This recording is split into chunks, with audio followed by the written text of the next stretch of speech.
prédio localizado em Higienópolis, que já teve diversas funções desde que foi construído, de 1910 a 1914, e hoje abriga o Memorial da Resistência. Sua original ocupação pretendia ser o principal meio administrativo da Associação Central e, em seguida, a Estrada de Ferro de Sorocaba. Até 1938, ele obteve essa função, e nos próximos 2 anos ele passou por uma reforma para o próximo ocupante. Durante décadas, o prédio fez parte do DEOPS, do período de 1940 a 1983. O local foi transformado de salas de reuniões para celas sufocantes onde ficavam os presos políticos. Tratava-se da ditadura militar, onde por meio dos atos institucionais os cidadãos perderam os direitos fundamentais à vida, à propriedade privada, à igualdade perante a lei e à liberdade. A rotina dos presos políticos nas celas do DEOPS era composta de intermináveis interrogatórios, abusos físicos e psicológicos e ameaças, acompanhados das mais diversas torturas, o que fazia com que muitas pessoas não resistissem. Fique agora com a entrevista de uma pessoa que viveu durante esse terrível período da nossa história. Boa tarde, senhor Rubens, tudo bem com você? Boa tarde, como vai você, Giovanni? Eu, aqui do Colégio Santo Antônio de Lisboa, do 9º ano A, estou fazendo uma entrevista sobre a ditadura militar. E eu gostaria que você participasse respondendo essas certas perguntas que eu irei fazer agora. Estou à sua disposição. Posso começar a entrevista agora? Pode. Como foi viver na época da ditadura militar? Na época da ditadura militar, que foi em 1964, o início dela, eu tinha 8 anos de idade. Até os meus 17 anos, eu não tinha uma visão clara do que estava ocorrendo e nem tinha discernimento para saber sobre as diferenças entre o regime que estava sendo imposto e o regime que estava querendo ser implantado no país. A partir daí, sim, eu passei a ter uma vivência maior, a partir dos 17 anos. Aí sim passei a conviver com outros colegas, a tratar sobre o assunto, a discutir de maneira muito reservada. Ou seja, você só conseguiu falar sobre apenas a ditadura, saber sobre ela ou influenciar um pouco ela na época da faculdade? Sim, exatamente. A outra pergunta é de que maneira você expressava suas opiniões? Normalmente de maneira muito reservada entre os colegas, porque a gente sabia que poderia causar transtornos diante de algumas pessoas, principalmente militares, porque na faculdade tinha um pensamento mais de esquerda, pela própria condição de estudante naquela época. Então a gente procurava ser bastante reservado.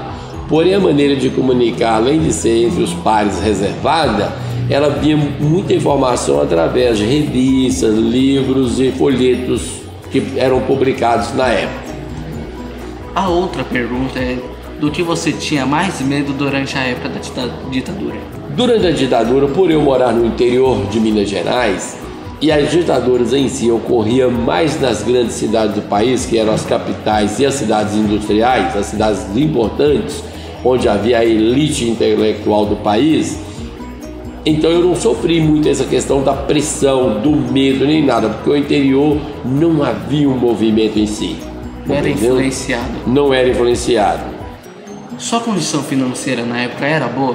Era razoável, a gente era de classe média baixa, meu pai era fiscal de previdência, ganhava razoavelmente bem para a época e tudo o que era necessário a gente tinha, porém não havia nenhum excesso, nenhum luxo. Nenhum consumo extra? Nenhum consumo extra. Você concordava com a ditadura? Qual é a sua opinião sobre essa forma de governo?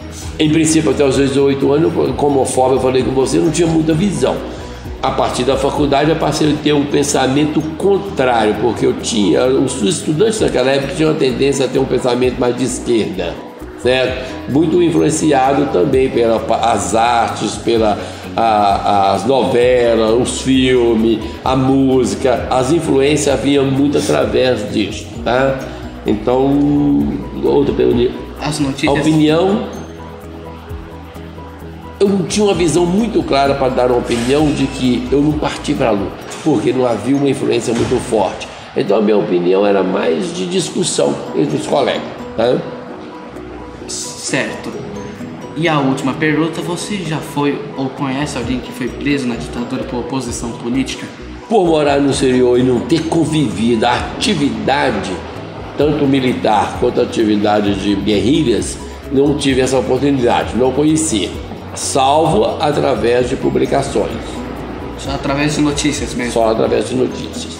Ok, muito obrigado pela entrevista. Por nada e parabéns para você. Após a ditadura, o prédio tornou-se DECOM, Delegacia do Direito ao Consumidor. Em 1997, ele passou da Secretaria da Justiça para a Secretaria da Cultura. Após 2008, foi conhecido sob o nome Museu da Liberdade, mas com os cuidados do espaço Pinacoteca, que investiu no lugar em 2004 para criar um lugar interativo museológico na região. Espaços como o Memorial da Resistência são muito importantes para que as pessoas vejam o quanto esse período no nosso país foi ruim e que ele nunca deve se repetir, pois havia muita ausência de democracia. O Memorial da Resistência nos permite ter conhecimento do nosso passado político e do quanto a ditadura militar reprimiu os cidadãos que não concordavam em ter sua liberdade de expressão e seus direitos violados. Obrigada por assistir o vídeo. Fique agora com algumas fotos tiradas durante a visita ao memorial.